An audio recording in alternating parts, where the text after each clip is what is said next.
Numeros 7. Human mapatindog ni Moises ang tolda sa Ginoo, gidihugan o gihalad niya kiniuban sa tanang galamito niini ingon man ang halaran uban sa mga galamito niini.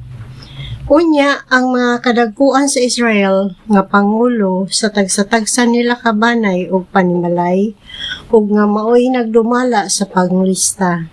Nagdala sa ilang mga halad sa atubangan sa Ginoo.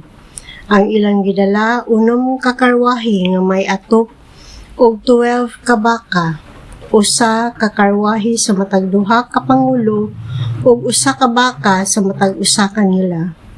Gihalad nila kini atubangan sa Ginoo. Unya miingon ang Ginoo kang Moises, dawata ang ilang halad aron magamit kini alang sa mga buluhaton sa tolda nga tagbuanan ug ihatag kini ngadto sa mga Levita sumala sa ilang buluhaton.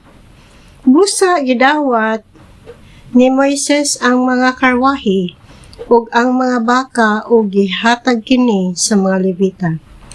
Duha ka karwahi ug upat ka baka ang iyang gihatag sa mga anak ni Gerson alang sa ilang buluhaton.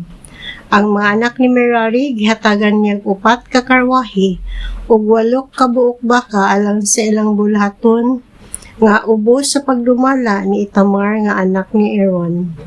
Apan ang mga anak ni Kohat wala ni hatagi bisag usa kay sila may nag-atiman sa balaang mga butang nga kinahanglan pas-anon. Ang mga pangulo nagdala usab og mga gasa alang sa paghalag sa halaran sa adlaw nga kini gidihugan.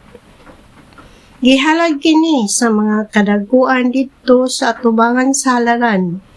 Unya miingon ang Ginoo kang Moises, kinahanglan nga sa matag adlaw sulod sa 12 ka adlaw, usa ka pangulo ang magdala og mga gasa nga alang sa paghalad sa halaran. Gidala nila ang ilang mga halad niining mosunod nga hanay. Unang adlaw, Juda, pangulo na Hason nga anak ni Aminadab. Ikaduha nga adlaw, banay ni Isakar, Nathaniel nga anak ni Suhar. Ikatulo nga adlaw, banay ni Zabulon, pangulo Eliab nga anak ni Helon. Ikaapat nga adlaw, banay ni Ruben, pangulo Elisor nga anak ni Sideor.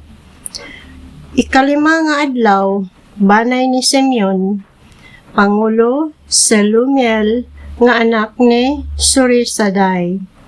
Ikaunom nga adlaw, banay ni Gad, pangulo Eliasaph nga anak ni Deuel. Ika-pito nga adlaw, banay ni Ephraim, pangulo Elisama nga anak ni Amihud. Ikawalo nga adlaw, Manases, pangulo Gamaliel nga anak ni Pedasur. Ikasiyam nga adlaw, banay ni Benjamin, pangulo Abidan nga anak ni Gideoni. Ikanapulo nga adlaw, banay ni Dan, pangulo Ahiser nga anak ni Amisaday. Ikanapulog duha ka adlaw, banay ni Aser, pangulo Pagiel nga anak ni Okran. Ikanapulog duha ka adlaw, banay ni Neftali, pangulo Ahira nga anak ni Enan. Managsama ang halad nga gidala sa matag usa ka pangulo, usa ka plata nga bandihado nga may gibug-aton nga usa ka kilo og tunga ug usa ka planggana nga plata nga may gibug-aton nga 800 ka gramo sumala sa opisyal nga sugdanan nga gigamit sa dapit nga balaan. Kining duha puno sa harina nga gisagulag lana alang sa halad nga pagkaon. Usa ka bulawang plato nga may gibugaton nga 114 ka gramo ug puno kini sa insenso. Usa ka toryong baka, usa ka turong karnero ug usa ka laking karnero nga usa ka tuig ang kagulangon. Alang sa halad nga sunugon, usa ka kanding alang sa halad sa sala ug duha ka baka, 5 ka turong karnero, 5 kalaking kanding ug 5 kalaking karnero nga usa ka tuig ang kagulangon alang sa halad sa pakigdait. Ang tanang mga halad nga gidala sa 12 ka pangulo alang sa paghalad sa laran mao kining sumusunod: 12 ka platang bandihado ug 12 ka platang planggana nga miabot og 27.5 ka kilo ang gibugaton sa tanan. 12 ka bulawang plato nga puno sa insenso ug may gibugaton nga 1.36 ka kilo ang tanan. 12 ka turyong baka, 12 ka turong karnero, 12 ka laking karnero nga usa ka tuig ang kagulangon ug uban niini ang mga halad nga uhay alang sa halad nga sunugon.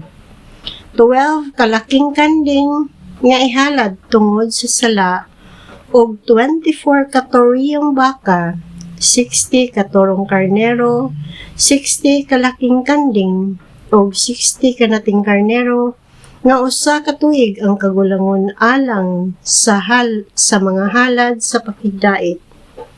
Sa pagsulod ni Moises sa tolda nga tagbuanan aron sa pagpakigsulti sa Ginoo, nabati niya ang tingog ang Ginoo nga misulti kaniya gikan sa ibabaw sa sudlanan sa kasabutan sa tunga-tunga sa duha ka kerubin.